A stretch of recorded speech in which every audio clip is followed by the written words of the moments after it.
Hey, y'all, happy Sunday. Welcome aboard the ship with the most obnoxious countdown timer music on YouTube. I hate that stuff. I've got to make me a new one. I say that every week. But we'll get it. We'll figure it out. This too shall pass. I have a special guest today.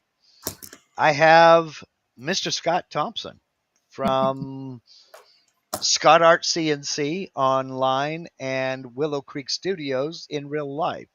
How you doing today, Scott? I'm doing really good. I appreciate a chance to come chat with you some more. It's always fun. Well, I appreciate you coming on because I've been a fan of yours for a long, long time, and some of the stuff you do is just to me A, unbelievable, B, awe-inspiring, and C, cheeses me off. It's like, are you kidding me? How the hell can I compete with that? It's like some of the stuff is just Mm. unfair, Scott. All right, Uh, I'm gonna put it out there. there we go. So, you got a fellow Alaskan here, um, Tom Conway, who I've met. He came down to Oregon, and we BS'd for a while, saying my neighbor. He's Tom is good people. He's a good guy. But before we get into that, something I have to do is I have to say hello to and pay homage to my friend Steve over at harneilmedia.com. Folks, I sing Steve's praises every week, and I'm going to continue to do so until he tells me to knock it off. If you're even toying with the idea of a website or a web store or even a print on demand company to print merch, hats, T-shirts, coffee mugs, mouse pads, whatever. The only person I am ever going to refer is Steve over at Harneil Media. Harneil Media is a one man band, basically. So when you deal with Harneil Media, you're dealing with Steve, not some nameless, faceless person in a call center somewhere. And he's very, very competitively priced. It's 100% personalized service. So do yourself a favor, head over to harneilmedia.com.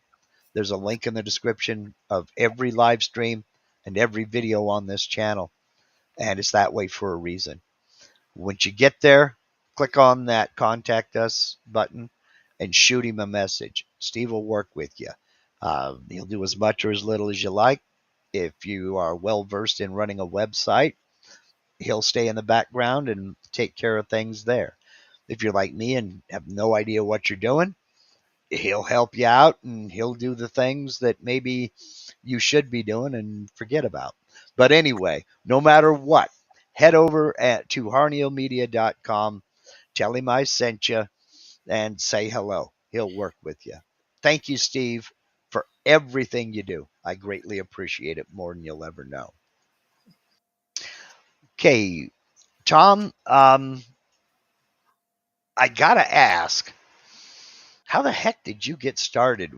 Where did Tom's art journey start? Well, I guess like probably some of you guys, my mom always had crap around the house and was the whole dad let us play in the wood shop, and there was always wood and tools and nails and screws and building tree forts and that. And then I started carving as a young kid. I think the in elementary school I was fascinated with World War II, and there was a book in the library about carving World War II airplanes, and they Oh, used to wow. have in World War II, they had kids carve all these silhouette airplanes and paint them black, and they were used by observers. And they had the book out on that, and it gave you all the dimensions and scale on these boat airplanes. And I remember making, in my dad's shop with 2x4s and a saw, making these little Wow. airplanes that looked crappy, but they were. That was the first time I started whittling and carving and cutting my hands and bleeding and patch with sawdust and all that. So yeah, and then I just kept carving after that. Started a wood burning business when we were in Montana. As people, what do they call it now? Second income or whatever, a Yeah. side gig. So we started doing that and going to art fairs probably in 1983 or 84. Doing that, Mhm. met a couple of carvers that were really amazing carvers, and started picking up a few more carving skills on a small scale. Mhm. And we moved to Alaska in 1990. Okay. You've been Wild one. Yeah, we've been there a while. One of the first things I discovered in Alaska is in January. January they had this big winter festival, and they would put up 10-foot blocks of snow. And Hmm. for $10, you could buy one.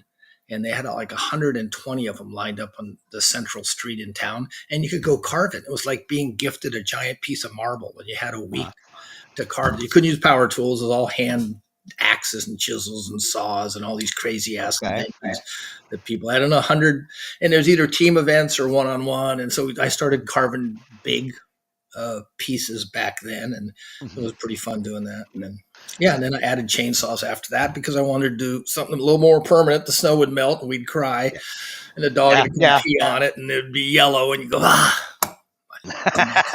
masterpiece is ruined, you know. Mhm. So, but yeah, so it just kept going from there. And uh, now you started out as well. You didn't start out, but you basically became a chainsaw carver and became known for that. Correct? Yeah, they have, thank God, goodness, Alaska is a small state. So, I could be in the top 3 or 4 chainsaw carvers because there's only 5 of us. So I went Well, to there is chainsaw. that. I mean, I'm the best of the best. There's only yeah. 4 of us, but and again, a couple of them. A guy named Scott Hansen's world class chainsaw carver, and I got to work in his shop and buddy around with him for a number of years, and we made a giant working carousel, and we went to all the competitions, and I ended up winning the state thing a couple times due to injuries or something like somebody else. Whoops. Whoops. But yeah, I think I sent you some pictures of some of those, but Yes, you did. And we're going to get into some of these pictures yeah. too. Um, so, when did you decide to add a CNC into your workflow? Well, that's so I started painting as Mhm. I went to some classes. You and I were talking about it earlier, but I went to some Right, classes because I love primarily wood carving was driving, but I wanted to learn how to paint. So I, right. I found a guy that was doing a very skilled painter, a guy named Bill Cross, and for 3 years I would go to his house on Thursday nights. And Bill was an old drunk, and he'd drink wine and teach us all this amazing. Me and 2 or 3 other buddies would hang around with him, and a half dozen other people would come and go. But Bill was very good at painting. So I Mhm. picked up painting pretty quick. I published some of my first pieces in 1994 or so, 96. And then I got a Mhm. couple magazine covers on. I'm a fishing nut, so I got some magazine covers for one of the fishing magazines up here Oh, several nice. times. And then I made prints out of those, which is the big thing. If you do paintings, the original's worth a lot of money, or should hopefully, and then you want to make prints so you can get them into this market level where you can actually sell them because Yeah. some of those originals just are not going to sell in our market. So I started making prints of it, and then in 2010, one of my buddies casually commented, he says, "Why don't you get a CNC and you can duplicate your artwork with a machine?" And one of my friends in Montana was a guy named Mark Pierce who owned Big Sky Carvers, and Big Okay. Sky Carvers made thousands of decoys and fish and sold into the Uh-huh. tourist industry. And Mark's shop, he had duplicator machines. So you'd put in a blank and they'd load up 10 blocks of wood, and a Mhm. hippie would sit there and run the thing across the original, and it would make 10 more of the 10 things, more. Yeah. and Okay. then he'd Yeah, I know what pop you're talking those about. out and drop in some duck heads, and he'd make 10 duck heads, and then he'd make Mhm. 10 swans or geese. And Mark was making millions selling it with a duplicator machine, making all these decoys. And Yeah. I got to hang around his shop, and he was a great influence on me over the years. So yeah, so when this guy told me, Bob Parsons said, "Hey, go look at these CNC." So I remember going and shopping on CNC machines back in 2010 or something, and I Mhm. ended up tricked my wife into letting me buy a little Shark HD from Next Wave, one of those things. It's it's And it's it's funny you say tricked her into letting you do the. I all of us are well, in that. I'm I'm fortunate in that I met my wife. We were both in the army. We were both helicopter mechanics. So I married a woman who knows and understands tools and who agrees that tools are an investment. So I didn't have to do any trickery.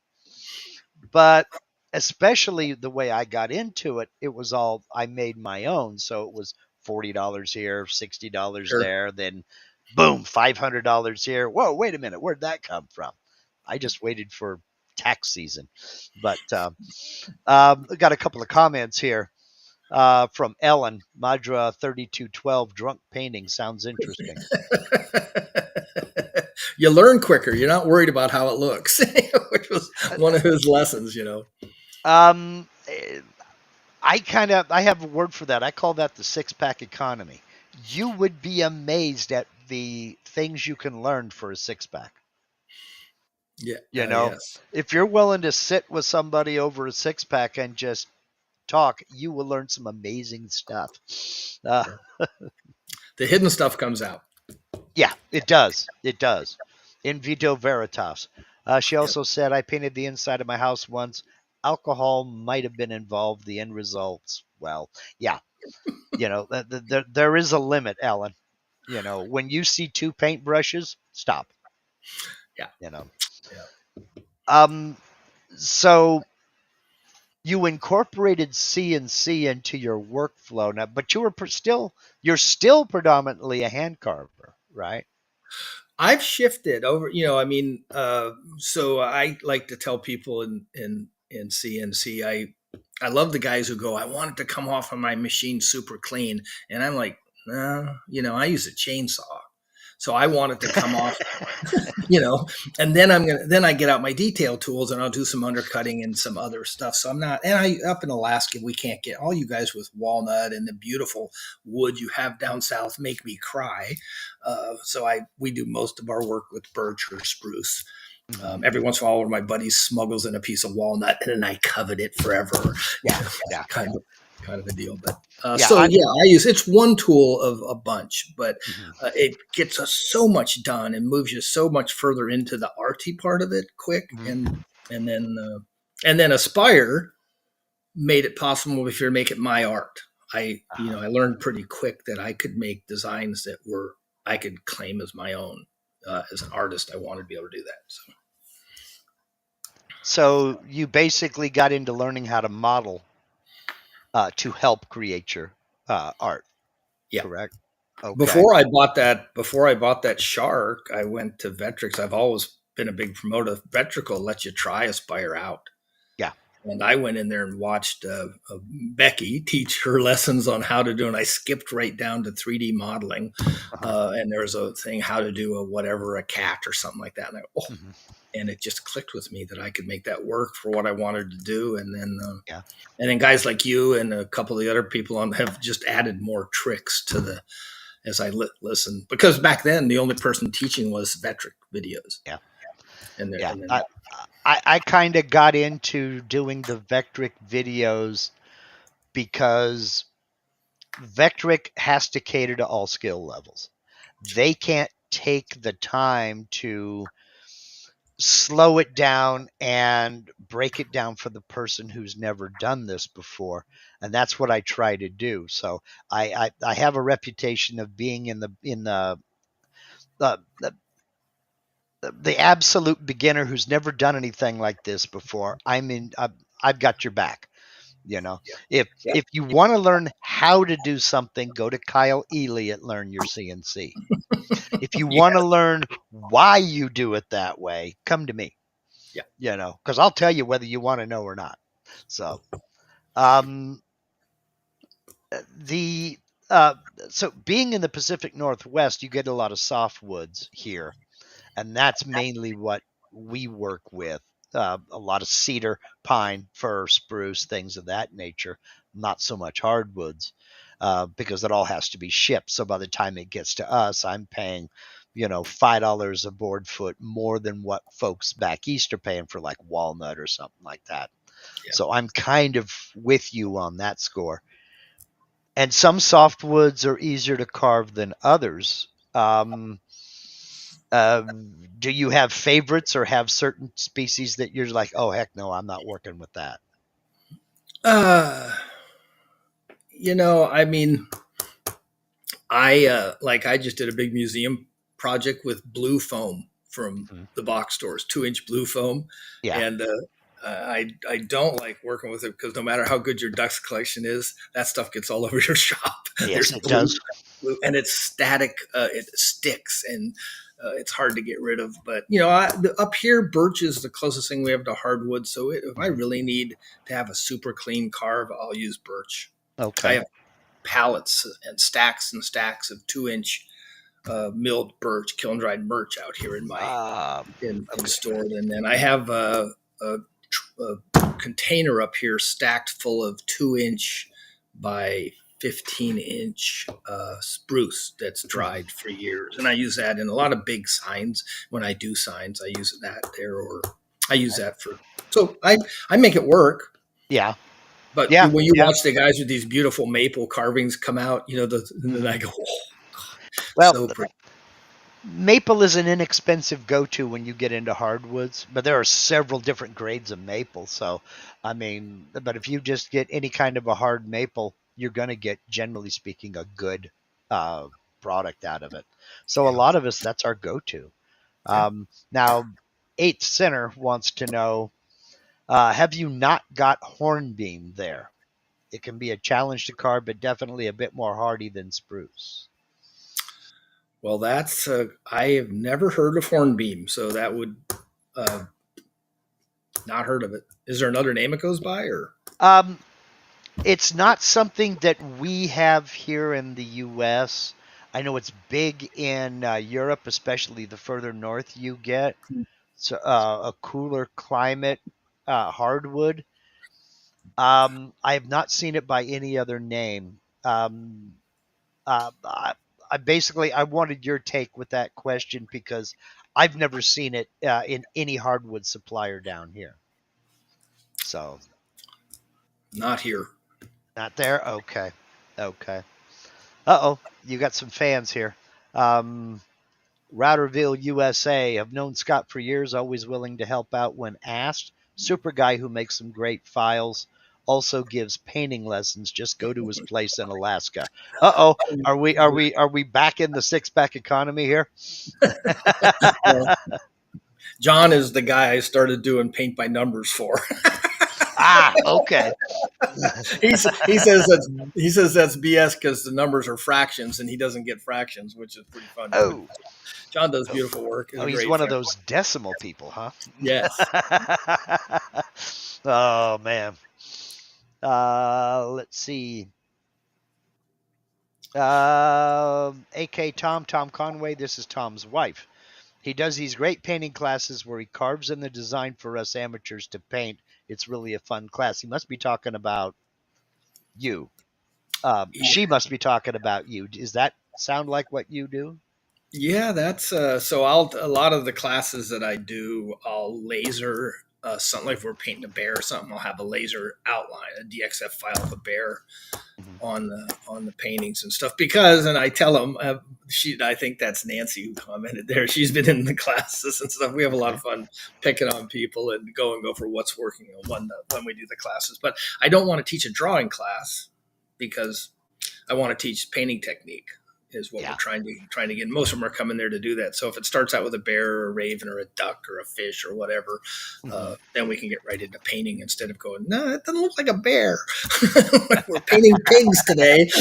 We have to change colors to do that. So Yeah. yeah, it's a Okay. lot of fun. The in-person classes are a lot of fun. If you're up here and you're going through Alaska, stop by. We're 70 miles north of Anchorage, and Okay. there's classes going on sometimes.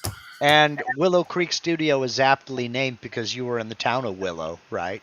We live in Willow. We had a cabin on Willow Creek, which is just 2 miles down the road from our studio. Um, Willow is where the Iditarod starts. It's a cute Okay. little town. They like to say they have more dogs than people because there's a ton of mushers around here, a real Yeah. musher culture, and a lot of good people. Small town on the rail belt in Mhm. north of Anchorage. First place you can see Denali when you come over the hill into Willow. Mhm. You get a look at the big mountain is right there on the highway. Nice. Beautiful Nice. place. Never been. Always wanted to go. Don't think it's going to happen because my wife is allergic to cold weather, But what can you say? I mean, It We'll will be try. 80. It'll be 80 degrees this summer here. I'm just telling you, but you have to pick the right day. Yeah. Okay. Okay. You have to pick the right day. Well, we were stationed in Germany for 3 years in the '90s, or late '80s and early '90s, and it's like summer is 2 weeks, but you can't plan which 2 weeks during that 3 month span that they call summer. So Yeah, what can you say? that was All right. Montana. Yep. Yeah, I've got friends in Wyoming who also have relatives in Bozeman. So I We, was complaining about it being 5 degrees below zero when we lived down in the Nevada desert. And my friend was like, "Geez, I wish it would warm up to 5 degrees." I'm like, "Okay, never mind." So, it is a little chilly. just a wee bit. Well, um, I've got some questions lined up that I will get to. Well, one more question quickly before we jump over to some of your work. That I've got pictures queued up here because we've talked a lot about it, but I haven't really shown it yet.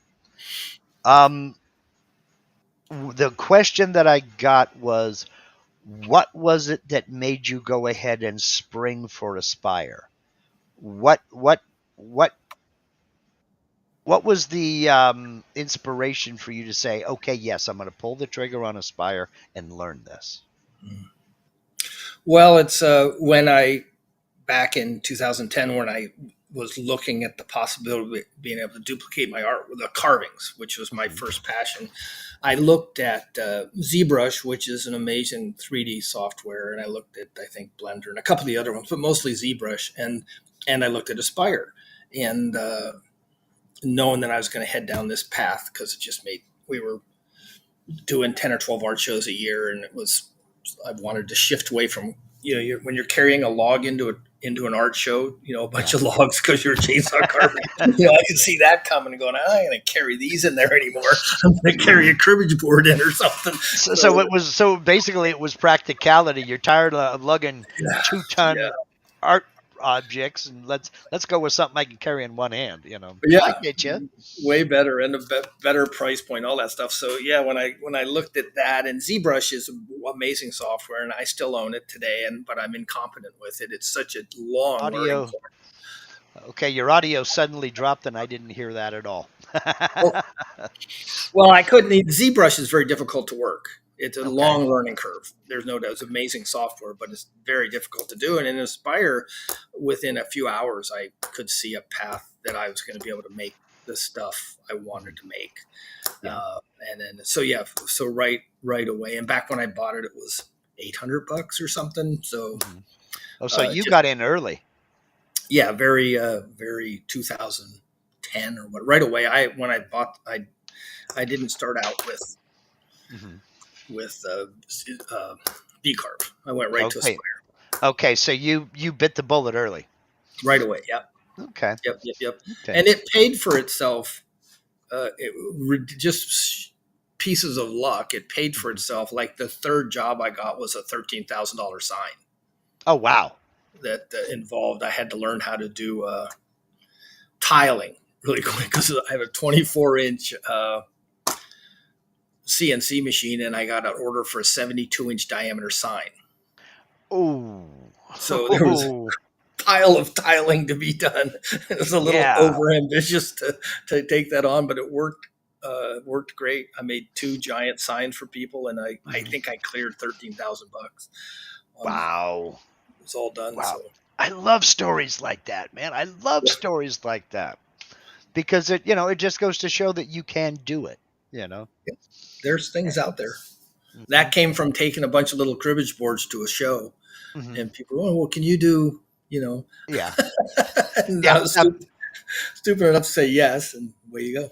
And I've warned people about that too. It's a matter of depending upon how hard you want to work, you might want to be careful who you show stuff to because some people I know some people look at something that you made and they're like, "Wow, okay, great, terrific," and other people are like, you can see the gears turning all Yeah, of a sudden, and they got 1,000 things they suddenly needed yesterday.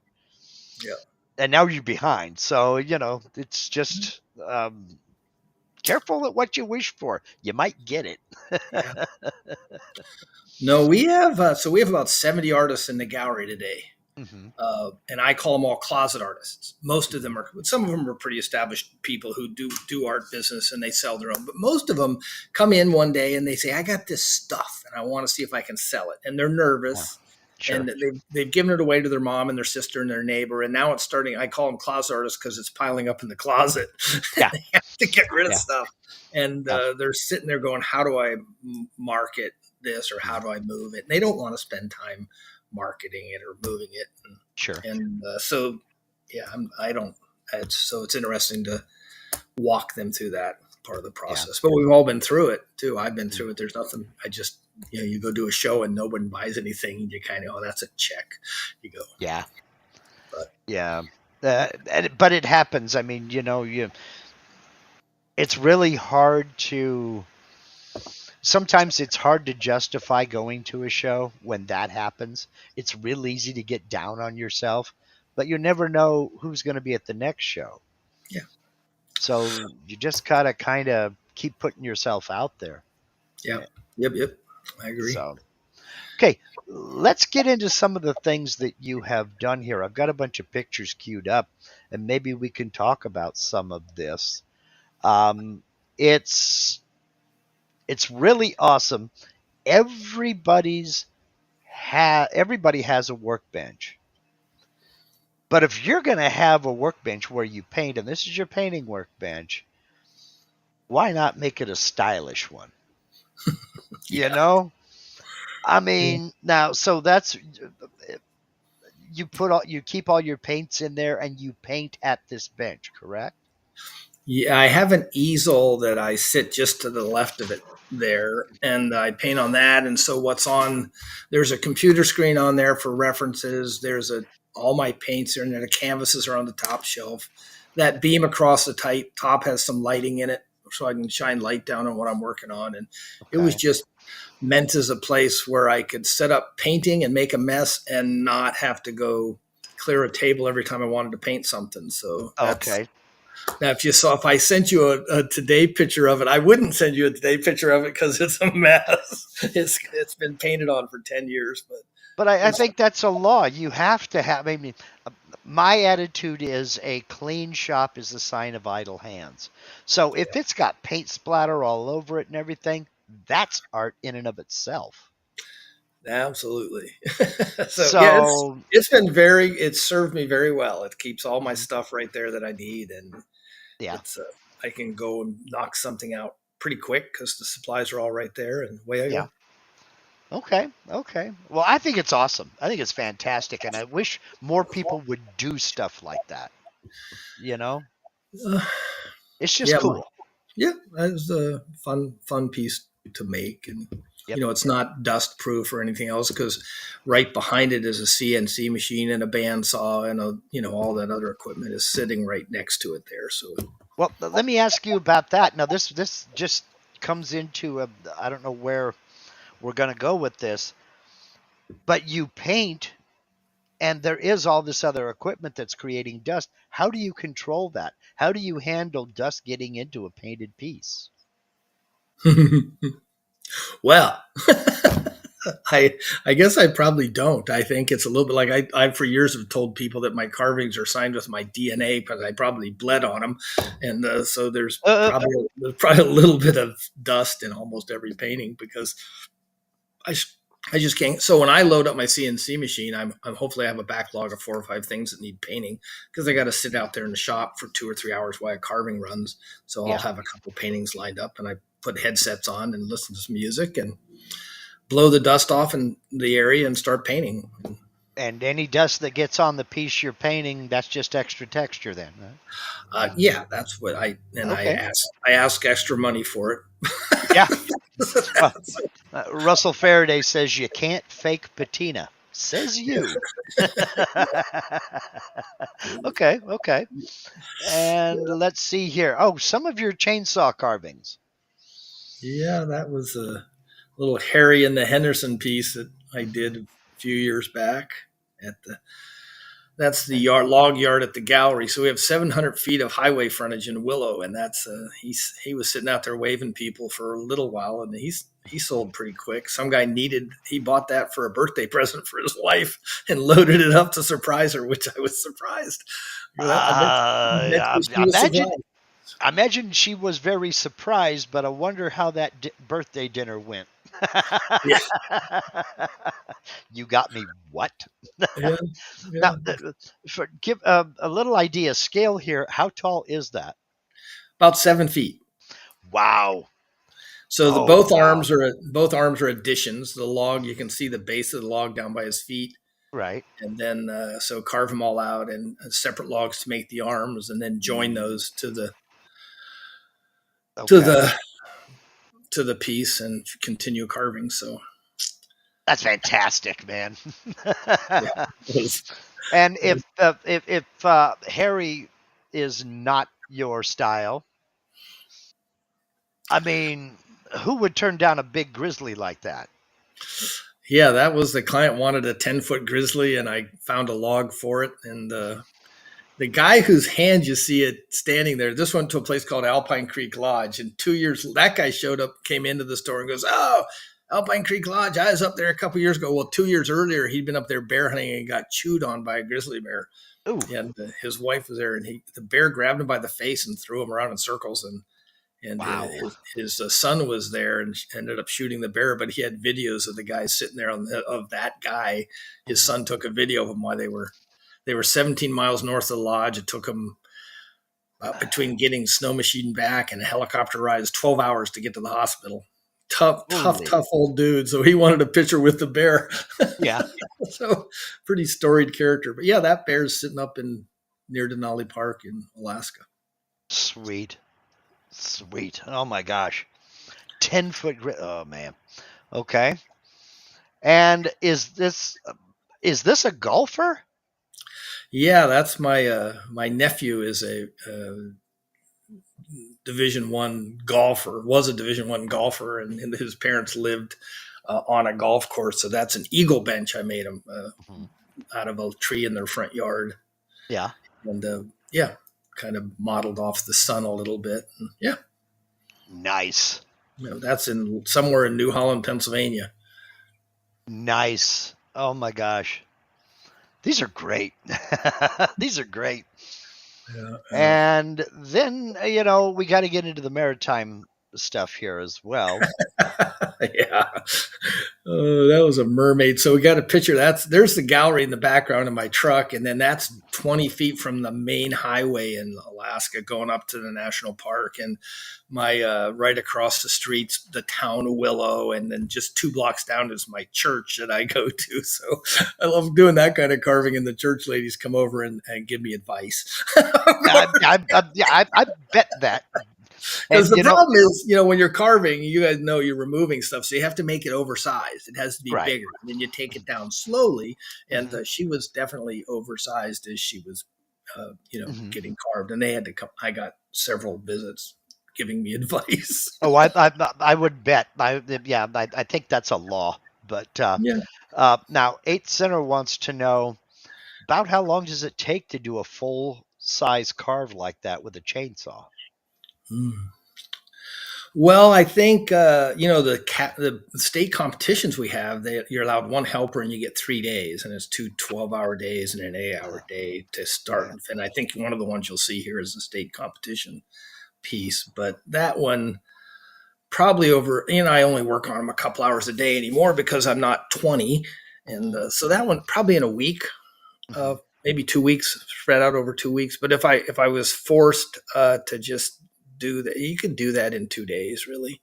So, about how many hours work you think you have in that? Because I mean, we're talking about we've got the sea turtles, floating around here as well. So those sea turtles are CNC sea turtles. Uh-huh. Oh, really? Yeah, yeah. So you can see there's a third one there by her right hand. Yeah, there's one here, then the Yeah, one there, then the one there. yeah. So So I about made. how many hours do you think you have in that total?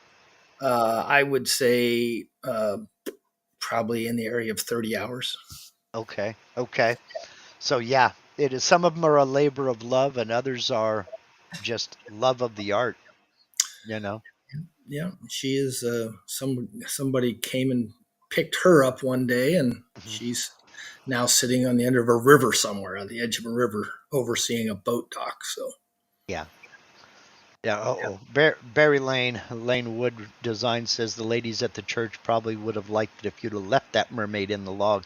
Um, eh, They you were know, pretty supportive of it. They were just being pretty. They're pretty funny people. They're good people. Pretty you know funny. what, Barry? There's no accountant for taste, and some folks Yeah. just can't see the art.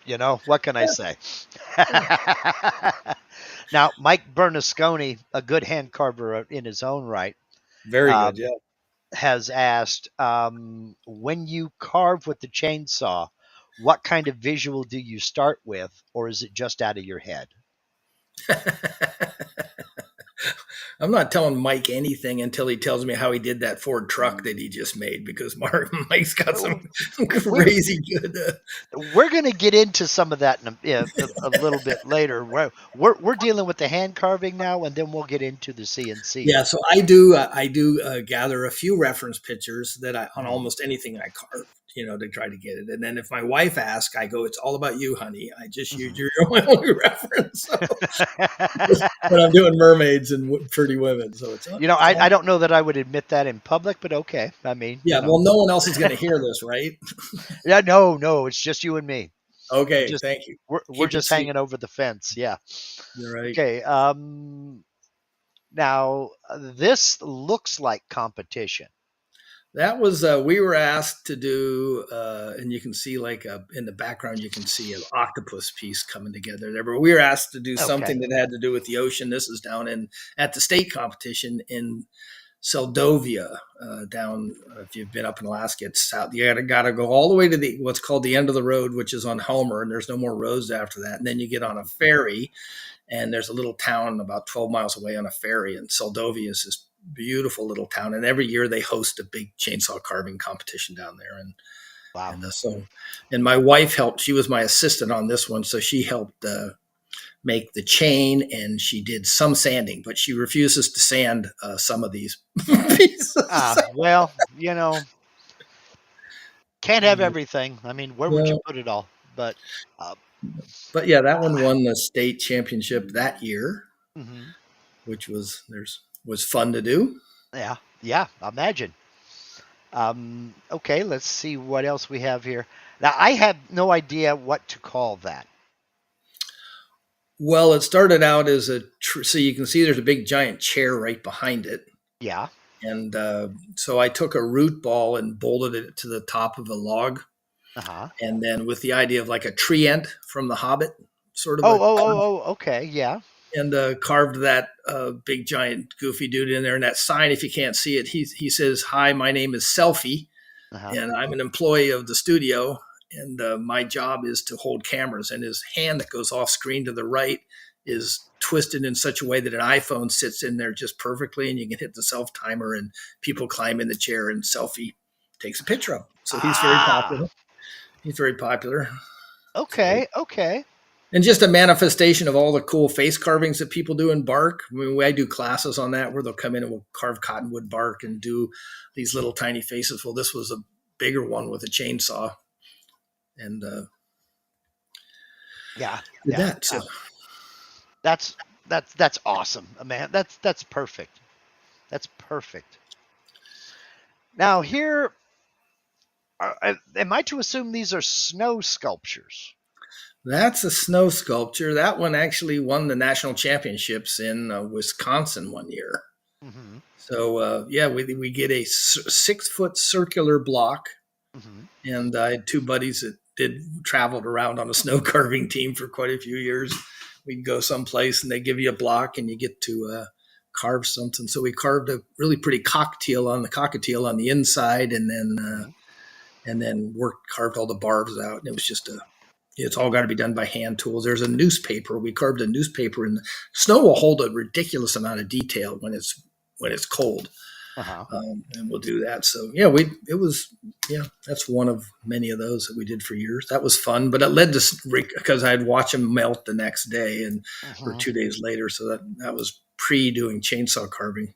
Uh-huh. Oh, oh, okay. So this was before chainsaws. That is so we got to do a winter tour, and we went out to Maine and carved that. And that it was 60 degrees in the day when they gave us that block, and then about Oh, midnight wow. it would finally get down to around 30, which is when you want to be carving. So we pretty much carved that whole piece in one day. Mhm. From the three of us did. So we put and it has a UPS driver there and a little manifest sign that says a gift from Alaska because we were the Alaska team, and Right. he delivered this dragon in a box to somebody kind of thing. Yeah, I love the fact that you not only do you have the dragon in the crate trying to come out of it, but you also got the delivery guy here going, "How am I going to get that in the truck?" Yeah, You know, and then I don't know who these people are, just spectators or whatever, but yeah, this is fantastic. Now I love this kind. I love this mind. yeah. I love this mind. That was coming out of the box stuff there. So the block is about the size of that box. We cut 3 feet off the back on the left side of the box there to make those people out of, and we took part of it and hauled that big block up on top to create the dragon's head. You Hmm. cut it in and you rearrange the box, Yeah. and then so the box is actually about 10 feet from front to back, but it's only 6 feet from left to right, and Oh, we okay. pulled the rest of the block off to make those other characters. And yeah, it was fun. We met some wonderful people in Maine, and they fed us all kinds of crazy food for 3 days. And we're kind of a mini celebrity at the next day, about 1 billion people show up and all want pictures with the UPS driver and stuff. And it's just Oh, no fun, doubt. fun public art. Oh, no doubt. No doubt. And that's something I think that is really underplayed. I love public art like this, just for no purpose other than it being public. And you can walk up, take selfies with it all day long, and just enjoy the fact that it's there.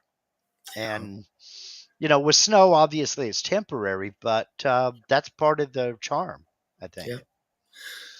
Yeah, yeah, they still do it in Alaska. There's for Rendezvous in March, first week of March, they have about a 30 block competition. If you ever get up, you can see that. And up in Yeah. Fairbanks, they do the World Ice Carving Championships in Fairbanks, and they actually keep some of those refrigerated all through the summer, so you can go Oh, see really? those. They have a big frozen building up there, and you can go in and see carvings for your wife when it's 85 degrees outside, and you can go into the freezer and see the carvings, and then come back out. So Yeah.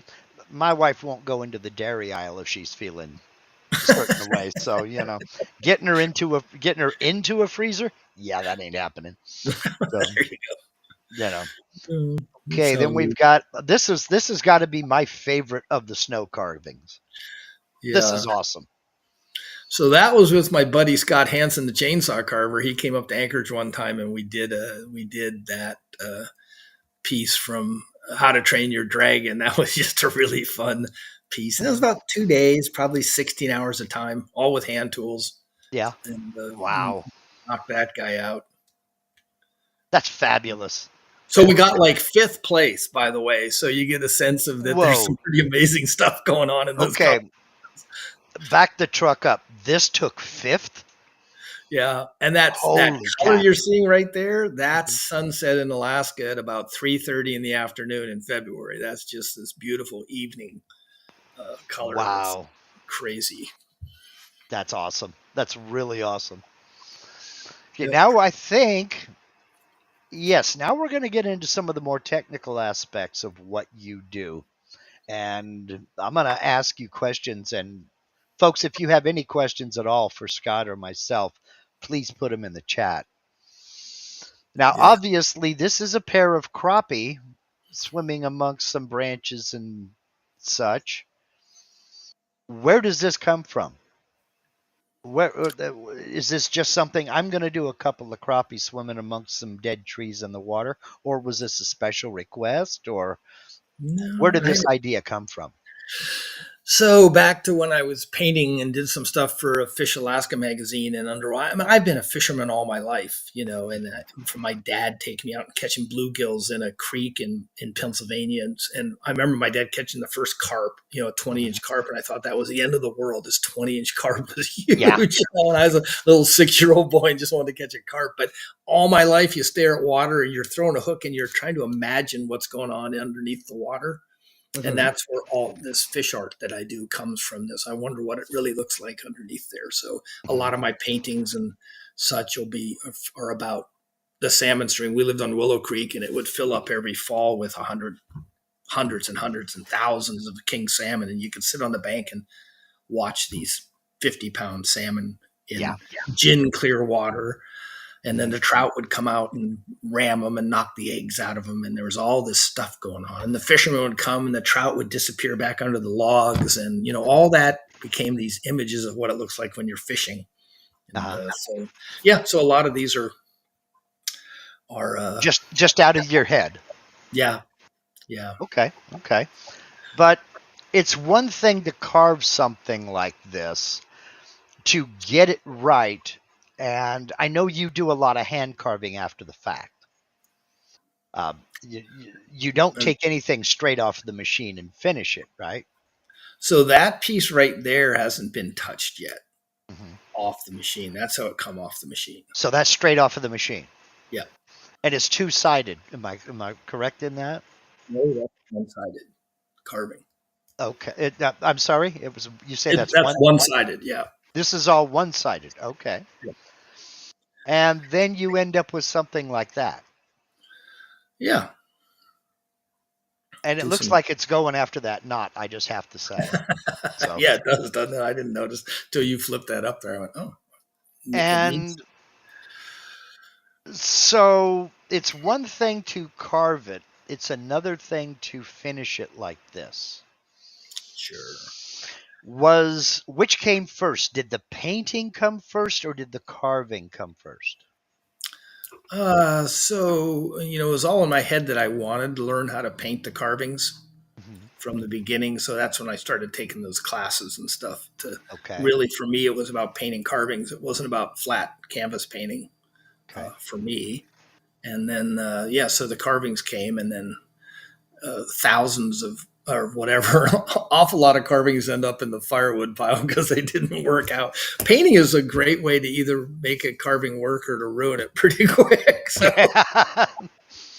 I've ruined it. So basically make a whole bunch of them as you're learning and make mistakes, because you're going to make mistakes. I mean, but invest in stuff you could afford to throw away. Would you say that's fair? Well, there's two. So Bill Cross, the guy that taught me to paint, about the second class, he said he would come by and take a big paintbrush and just bam across your artwork and tell you, one of the things you have to learn how to do is fix the mistakes you make. So show me how you're going to fix that. So from him, I learned, a lot about, just get comfortable that you're going to paint over it, start over. The nice thing about painting, just put white acrylic back on. I paint these all with white acrylic, so the colors pop more. I also do these sometimes where I just paint the colors straight onto the wood. If you want more of a washed look where the wood kind of comes through a little bit. Yeah. Some people like that. And it is pretty that way. It's a little bit more difficult. Now, is this all acrylics, or do you do oils, or both, or whatever? All acrylics. All acrylics. Okay. Because I like that painting probably took 45 minutes to paint that or something. Oil colors just take a long time, by the time you unless you learn to paint wet on wet. And I was gifted with limited patience, so no oils for me. Okay. Now, 8th Center has, I think he has the question that everybody wants to know. How did you even find a random drunk who happened to be a great painter? Gotta be some synchronous magic happening there. Yeah, well, Jesus brings people into your life for a reason sometimes, and that was well said. I was in a mall walking around, and this guy Bill Cross was down there selling paintings and talking about having painting classes, and he was one of those moments where I go, I guess I'll go to a painting class, and it definitely changed some of my direction pretty quick. He was another guy where I go, man, it's like watching, you or Kyle Eli or some of these guys do modeling. You go, man, I can do that if I just go play with it. Yeah.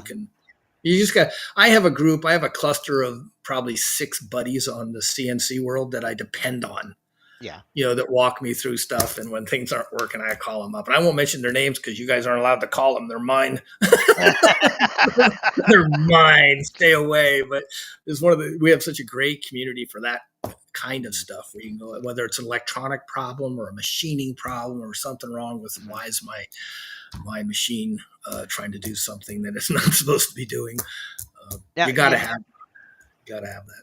yeah, Mike says 45 minutes to paint that. I need to come up there for some lessons. There you go, Mike. Vacation Yeah. sorted. Here I did. This is one I did yesterday, sitting around. Who can anybody name what kind of fish this is? This guy from Texas sent me this one, and it was a 9-inch fish. His 4-year-old son caught it, and he wants to. Whoops, what I do? There we go. I'll just hold still. Yeah, well, hold it in front of you, because otherwise yeah, there we go. Otherwise, your background blurring will take over. Yeah, and you can see it's a flat back. Okay. 3D model. So I made him a model of this, and I'm going to make a little laser plaque for his son. But that was 20-minute painting or something by the time. Wow. You go through that, just throw it on and paint it. Be done. But you learn to, I match colors when I'm doing classes. I know I watch the people who are learning to paint. It takes longer for them to come to a color than it takes for me to do it. And your eye gets trained. You just have to look at things different. Is it safe to say that is something that can be developed, or do you really have to have be born with like an eye for color, as they say? So it's interesting. Like I don't have a picture here, but there was a guy in my class 2 weeks ago that had never painted before. And of the 6 people in the classroom, he ended up with the best painting. It was really gorgeous. Yeah, it turned out mountain scene with trees and bushes. And it really turned out pretty cool. But then you go home and they try to do it themselves and they forget, the steps and I'm a little bit of a dictator and I march them through steps. So it takes, and I have an eye for stuff and they look at something and something bothers them about it. Mm-hmm. And, having a teacher that can say, what's wrong with that is you've messed up here. Uh-huh. And I'm not shy. I'm shy about that. We have some fun with it. I'll grab their painting. I'm going to take this up front and pick on you for a minute. And they all kind of flinch. And then they get a chance to see their painting and understand why. But you do have to look at it differently. You start looking at everything different when you're painting. Do you allow people to video in your classes? Like set up a camera behind them so they can video themselves?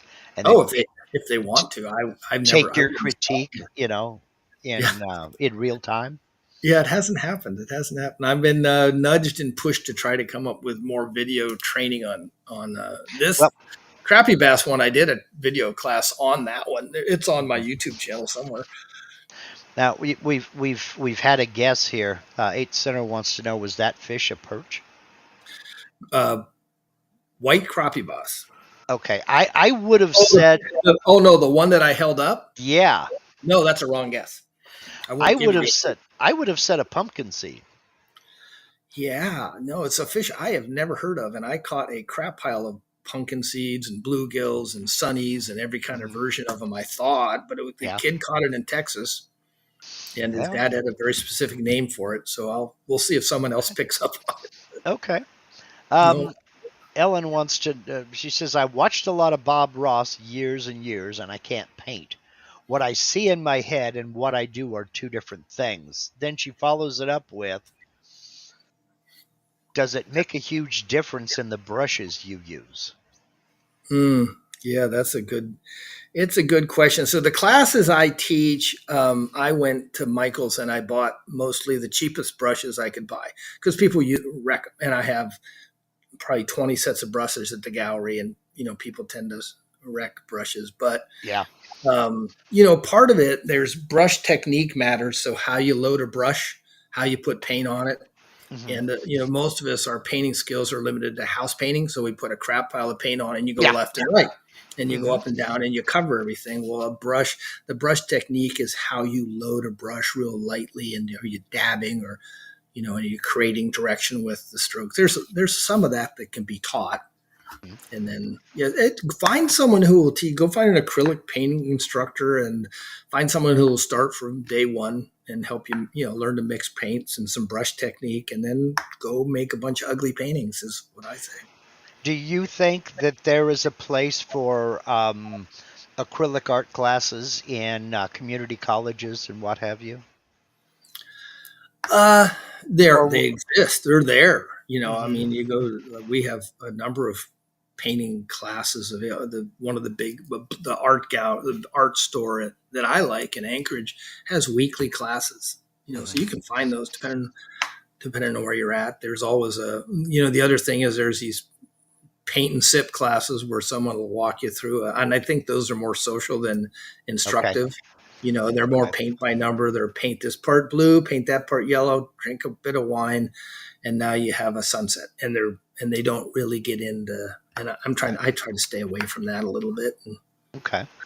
But So you're more for the smaller, go through a gallery and find a artist who gives classes yeah, type of a yes. situation. Okay, okay, Find somebody who has art you like and ask, get in touch with them or the gallery and say who's putting on classes. And I encourage acrylics just okay, because. I mean, maybe you like watercolors or you like oils, so go find somebody who does that and get engaged and take some lessons. It's fun to do and it's not that expensive. okay, okay. Or come to Alaska and I'll teach you. That's There you expensive. go. That's expensive. Okay. My classes are like $45 or something usually. So if you come up here, yeah, Well, yeah, but it's the $2,000 to get there. That's the. exactly. um, okay, Kurt over at Crafty Jans wants to know, when painting, are you using brush only, or do you use airbrush and other techniques? Hmm. So I have tried airbrush at different times. I don't currently use one, and mainly I just have never mastered it. I haven't taken class. I have a friend I make STL models for his lure business, Hmm. and he airbrushes all his lures, and they are stunning pieces of art that he does. Yeah. If you ever get a chance, look up Muskie Train on the internet, and Mike makes these stunning musky lures, and they're all hand painted with an airbrush, one at a time. Now And you they're just said that's musky train. Musky Train. Yeah, look up Okay. Musky Train. He makes these beautiful, beautiful lures, and Hmm. he's always picking on me that I should airbrush, and I go, you airbrush guys. But airbrush is a great tool if you can learn to do it. I know he uses templates and stuff, so he'll Hmm. lay a little thing over and get all the scales with one pass. Okay. And I've seen his workstation where he does it. It's pretty impressive. Yeah. That's a kind of an art of its own. Yes. I I know people who use airbrushes and they just cheese me off. Anyway, um, One more, uh, one more group of people that cheese me off. mm, Gary Myers says, "Is that a chiclet?" No, uh, no, Okay, all that's right. two strikes. We're still not there. Yeah, we're not there, but what It can may I be, say? maybe that's a regional name for it. We may find out I'm wrong about that, but I have one specific name, the owner. Okay, okay. Now, Kurt over at Crafty Jan says, "I shortcut this. I hire high school students to do the painting. Students that are in art classes, they get paid and credit for painting." Yeah, that's a great thing to do. That's fun to do that way, and it gets the kids involved. That's almost Yeah. a community service. Now, now let me ask you this about that, Kurt. Have you ever come across one of those students who was so good you wanted to ask them, "Hey, do you give classes? Can you teach Yeah, me a few yeah, things?" I mean, they're there working for you. If you see somebody doing something really, really great, it's like, how do you do that? Can you teach me that? Maybe a yeah, little extra cash. yeah. Um, I now, know there's a couple guys on the forums that do that, and it's a mhm, great deal. yeah, yeah, yeah. Ellen's asking, "Can I see the fish again, please?" And let me bring you up because before we go to our next photo here. So it looks like a smallmouth bass, but not really. So Yeah, I it, uh, it's I have the picture from the on my desktop here somewhere that the guy sent me. I suppose I could, if we get to that point, I can pull it up and show you guys. But I'll let one more guest come in, then I'll tell you what, and you can look it okay. up, Okay. Google it, and we'll see if we were Mm-mm-mm-mm. if it's fictional or not. Okay. Well, now let's get into a little bit more of some of the photos I got here. Now, I know what this is, but this is, would it be safe to say that this is the first, one of the first stages of incorporating CNC into your work? Well, this is, when I hand carve pieces for years, you have to laminate them to get the wood the right size you want anyway, because you can't just take, again, that's just a piece of spruce with the Right. grain running vertically so that the legs are strong. But in order to do that, I need, you'd end up gluing wood together, like I did on that big Sasquatch, the Bigfoot. You'd glue an Yeah. arm on it, something like that. So, but yeah, so this was designed in Aspire so I can easily trace a picture that I want. So it's visually exactly right on to what I want. And then I make four, four sets of vectors for the cutouts Mhm. of what I want. And then I glue them together. And Right. that's the end of what the CNC does. Okay, so this is 4 pieces cut out. I can tell by how you've got things clamped up, they're slightly different Yeah. because they're different, like cross sections. Yeah, like you can see the legs in the background and the legs in the Mhm. foreground. Right. If you're carving out of one block of wood, if I just had a big old block of wood, I'd have to slip my chainsaw in there, or sip some Yeah. kind of chisel or something in there to get that. So And carve this that out. is Yeah. yeah, this is just giving me the profile lines of where I want to. Now I'm about to start carving, and I use mostly like Dremels or die grinders, or on a bigger piece like this, I'll use the chainsaw. Okay. Okay. Well, looking at the scale as compared to that sander and that bottle of Gorilla Glue, Hmm. um, you know, we're looking at not huge. All right, now we've got 3 guesses came in at once. We have somebody saying grouper. Still the wrong answer. Okay. Guadalupe bass.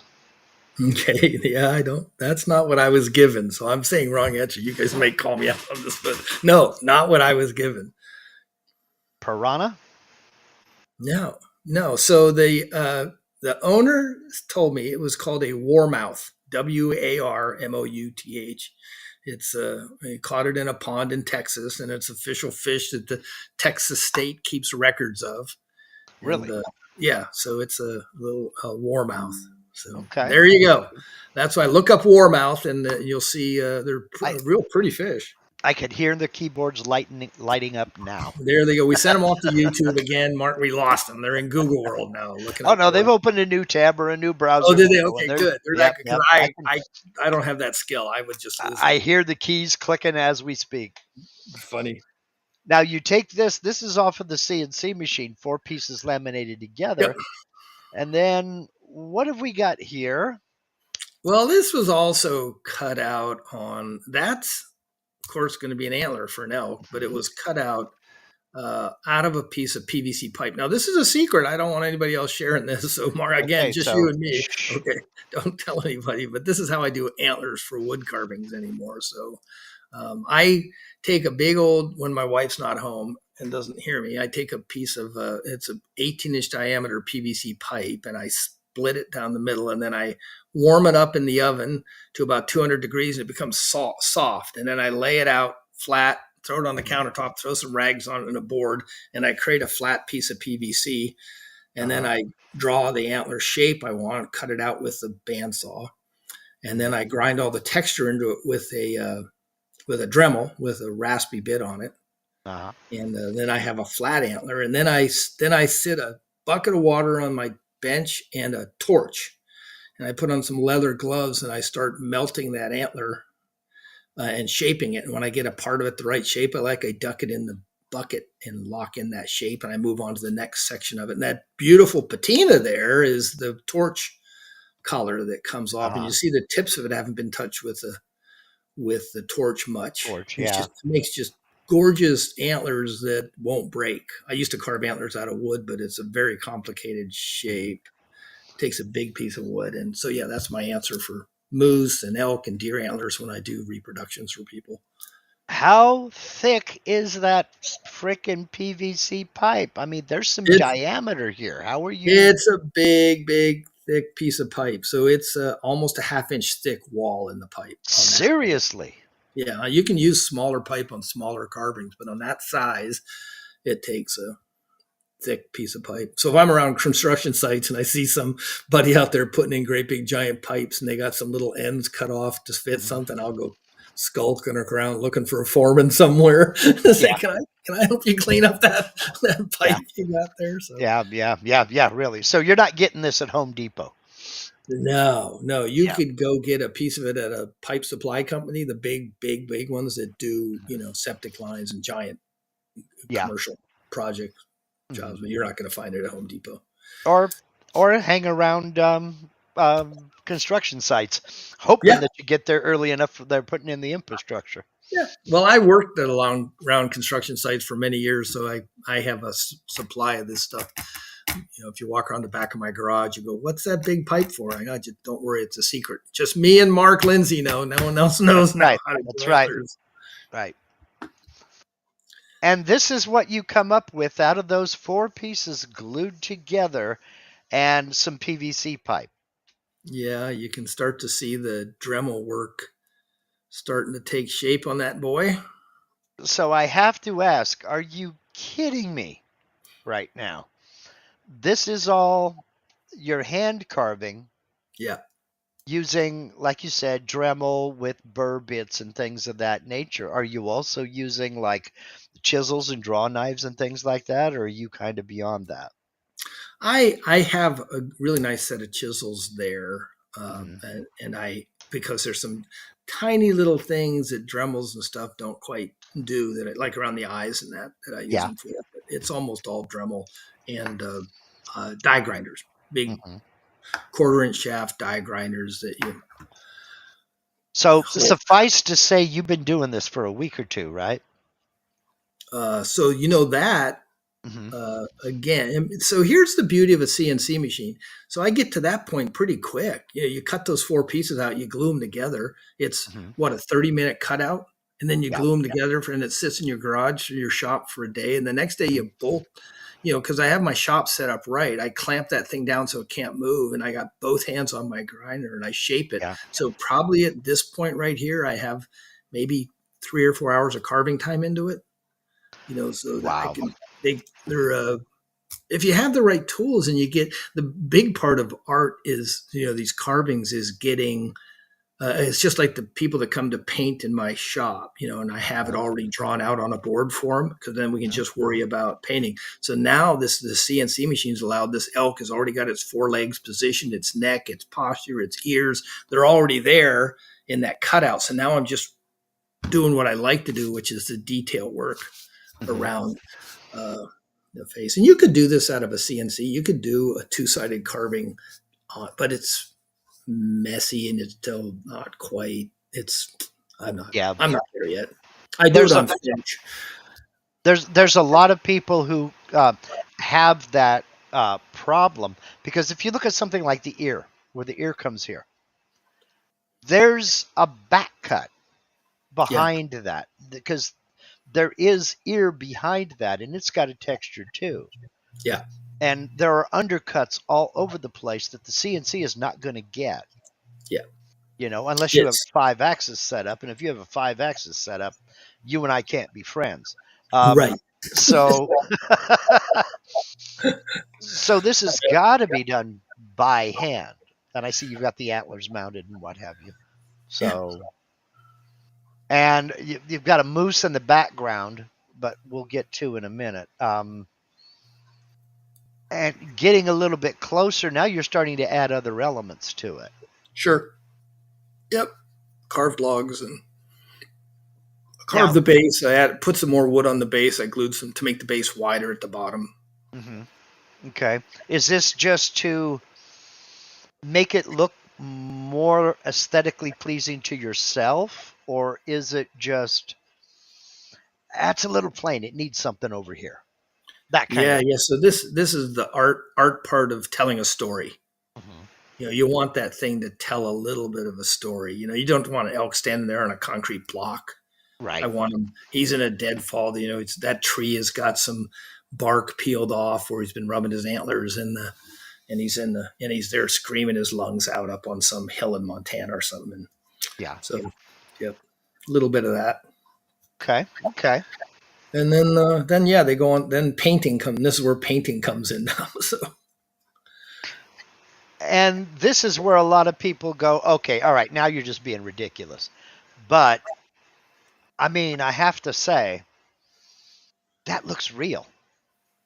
mm, That just flat out looks real, Scott. And um, it, it it's mind blowing and a little bit mind numbing. At this point, not counting the painting, just we're talking just the carving. About how much time do you think you have into it?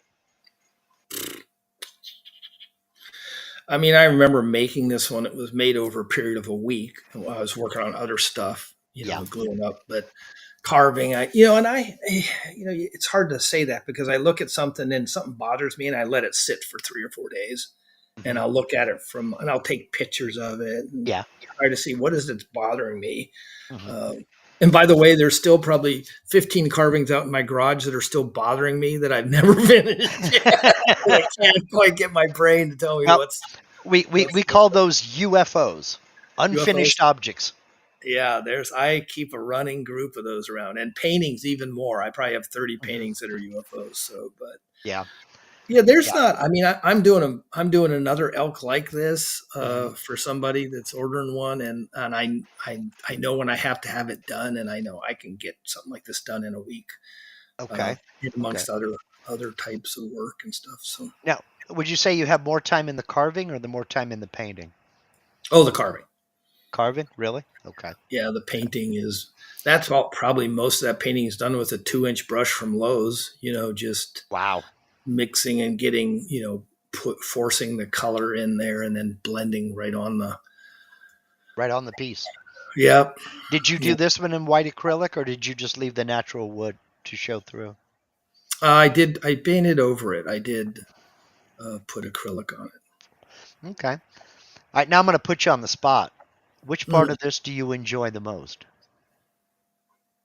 Yeah, What well, gives you the most satisfaction, the carving or the painting? that's tricky.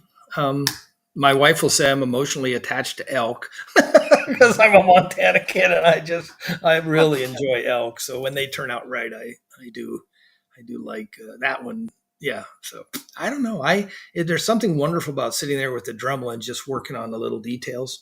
Kind of like in Aspire when I'm just pounding through details on a uh-huh. model piece and going, oh yeah, that works, that screams, Hmm.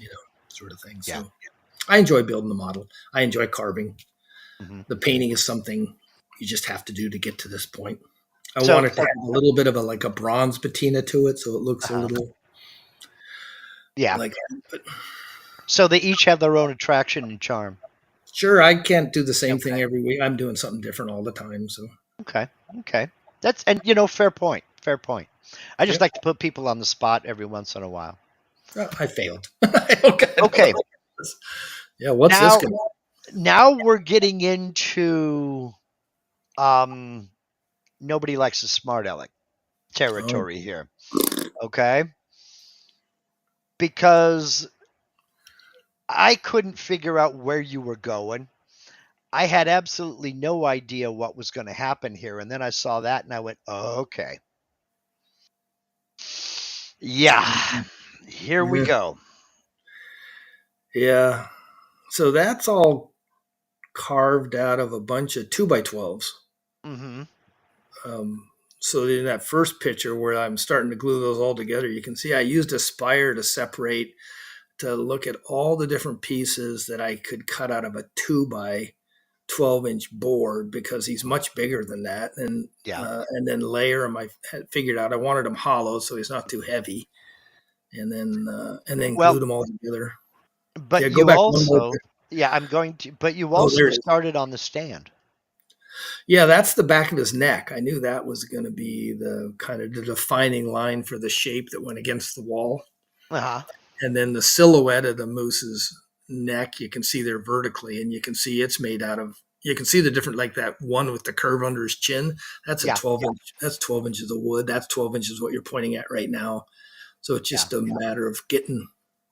And it's So wonderful in Aspire. You can just play with the vectors and make it all fit in the board, and then you hit mhm, cut, and it does a yeah, profile cut, and pretty sure I'm glue and all that stuff. So it gets me to that so quick. yeah, The yeah, yeah, basically yeah, to get that rough cut where I'm going after. That one was carved with a chainsaw, an mhm. electric chainsaw in the shop. Uh, Now, now this is upside down, obviously, yeah, right? So for those who are wondering, how the heck is that a moose? That's his nose and mouth here. And yep, this is, I don't know what it's called, the little thing that hangs down under his neck. that's what it's called. The little thing that hangs down, like a technical term. Okay. Yeah. All right. All right. Gotcha. And then we start putting them together. And there's the stand that you were working on in the previous pic. And then we get to that. Now you can see that piece that dangles below his chin Mm-hmm. and, or below his neck rather. And it's starting to come together. And then what the devil is this? You run a piece of steel through to mount the antlers on? Yeah, angle iron goes through the center of the head, and then Mm-hmm. I drill a hole in the antlers and epoxy. Those all get epoxied in place. The customer brought me that antler, both Okay. antlers, and he I wanted was it.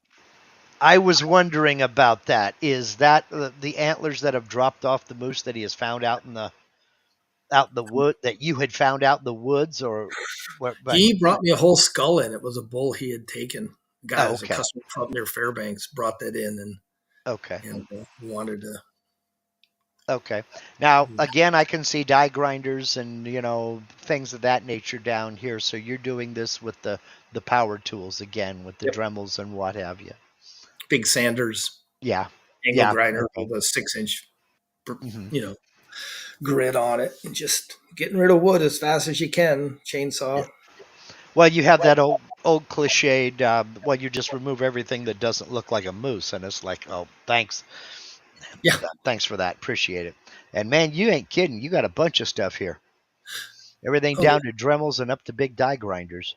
oh So, yeah. There's you gotta. Yep. and then that's what we end up with. Yep. And we're into that nobody likes a smart aleck territory again. So Um, so mm, I take it that the antlers, this was a test fit of the antlers, right. obviously, and then you take them off to paint the piece, obviously, and then put them back on, right? Yep. You would have to. Okay. And was this meant to be? Obviously, it was meant to be mounted to a wall. Um, is it just here? Is there like a walnut plaque that mounts to the back of it, or it just goes on the wall like this? He wanted it just like that. Okay. Customer's discretion, but he just wanted it Yeah. like it was a moose. A moose. His wife said he couldn't have furry things in the house, so yeah. Instead Aha. of So, so again so the he wife. It was permission thing that he was after. So aha. So she said no taxidermy, and he found a loophole. yeah, yeah. Okay. She was All very right. very happy with it. Well, good. That So that helps yes, got to keep him happy.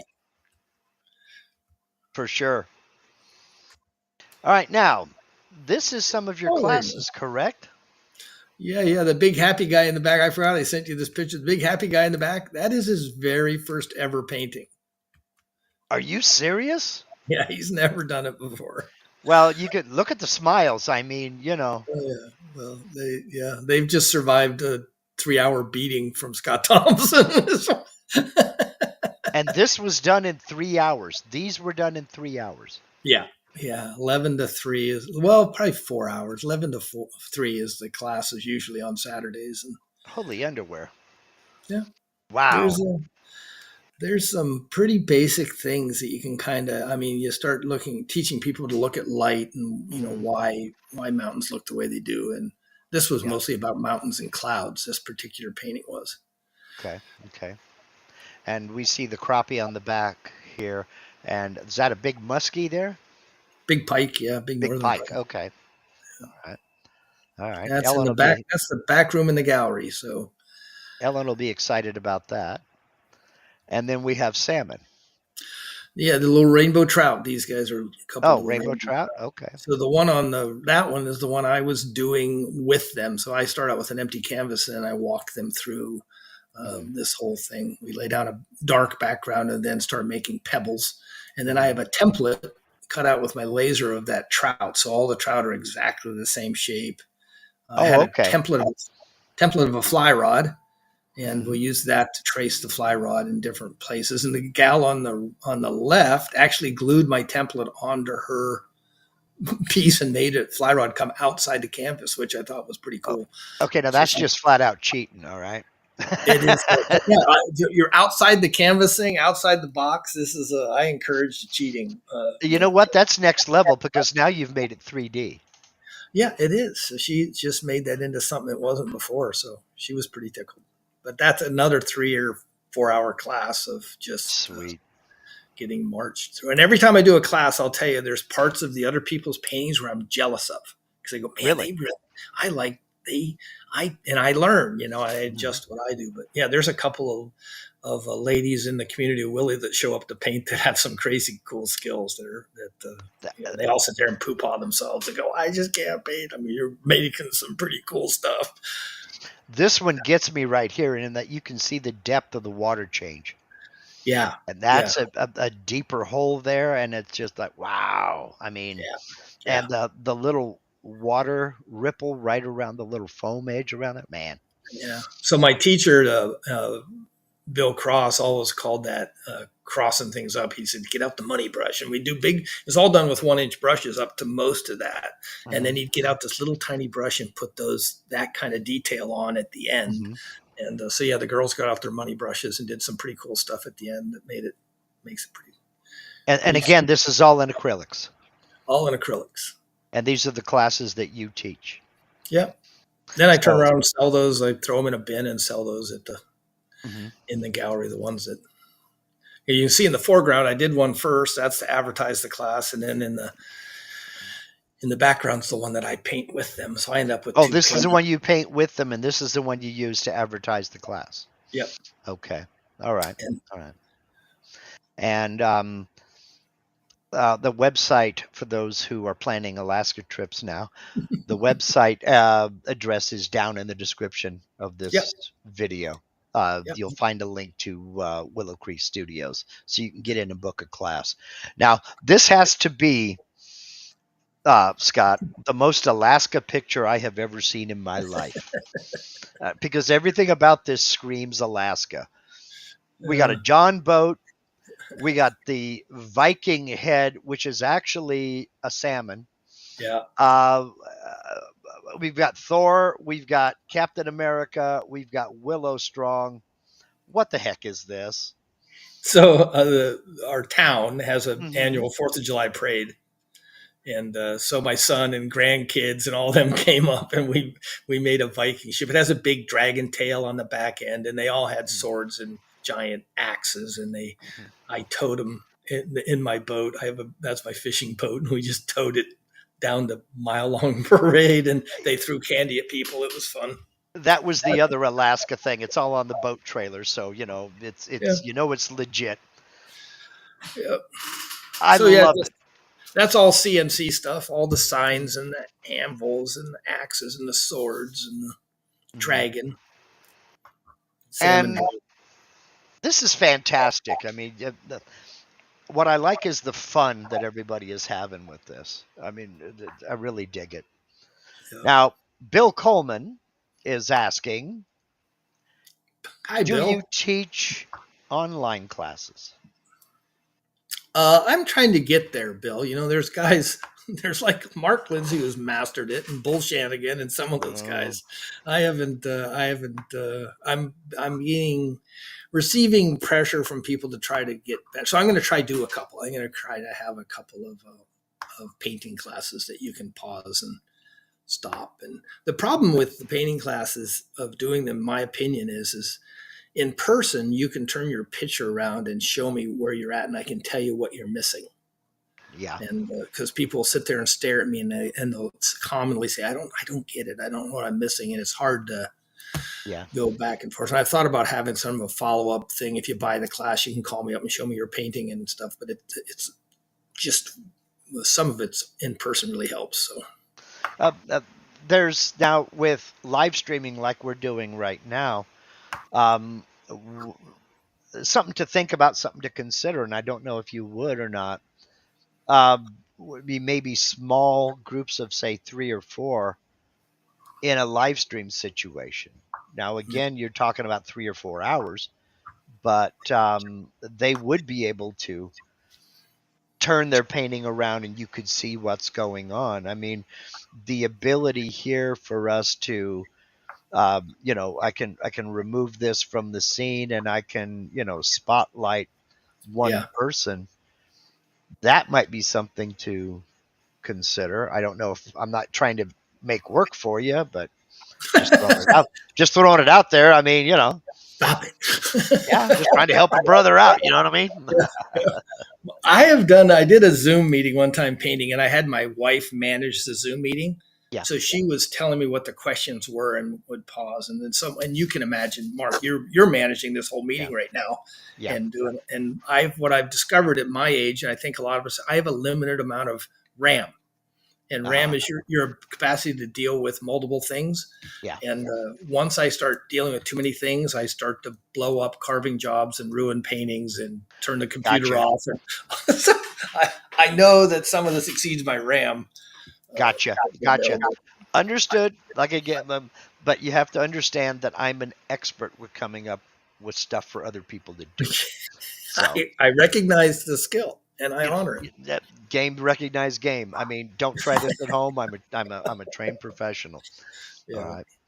makes sense. But you do have several, I won't call them modeling classes, but they're modeling classes on Sure, your YouTube channel I for do. folks to get into and enjoy. And do you of what's going on your YouTube channel, would you say which one of those would you say was the best for the beginner? For somebody who's never done any 3D modeling at all? Well, there's two on there that I think should have some aha moments for you. There's one that teaches you how to model a 3D beer can. Okay. And one of the things that it teaches is how to create what I call a skin, which Uh-huh. is just to take that image and turn it into a very thin, and it picks up all the detail. And you'll see in almost all my other models, fish scales, elk, deer, moose, musk, whatever I'm using, I create a skin when I do that. So it's very, and it's a quick video and it's a kind of a fun one. And then there's another one in there where I create a fish, and the fish one really kind of breaks out some uh, details on how I build a model up. Okay. And Okay. So there's a painting, and that dog video is probably the most popular one. It shows the beginnings of how to create a dog. There's a couple of those. There's one. okay, Yep, there's that's the the really German good. Shepherd, Yep, and then here are the two beer can models that you are referencing. And this is Scott's channel. And again, there's a link in the description. I've just clicked on the videos tab. yep, So here are the two beer can commercials, and they're not huge. This one's 11 minutes. This one's 11:52. Um, the German Shepherd, it's a bit longer. This is an hour. yeah, But you're also going to go through the entire process step by step, right? yeah. I would tell you that if you guys want to have a business modeling, the most popular thing out there is doing people's pets. Yeah. It's a crazy popular thing, and it sells well. Yeah. Yeah. Yeah. I can see where it would. Um, but I mean, Modeling that goldfish goes through making fins and a fish. I do a ton of fish. That little fish I did for a guy in Texas, and mhm, I have a ton of people call up and say, "Can you do a fish like the one I?"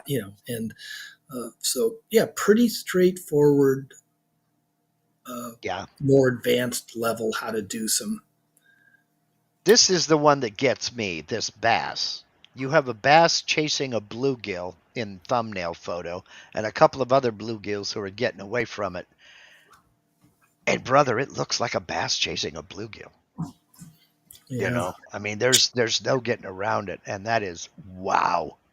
to So me. that's my most popular Etsy finished carving Hmm. on in the store right now is finishing up. People send me orders for bass, and I painted probably a dozen of those, I guess. Well, since you decided to bring that up, should we mention your Etsy store? You can. Your Etsy store is linked in the description below. It's Scott Art CNC is your store name, and you have a bunch of stuff here, and these are all STL models.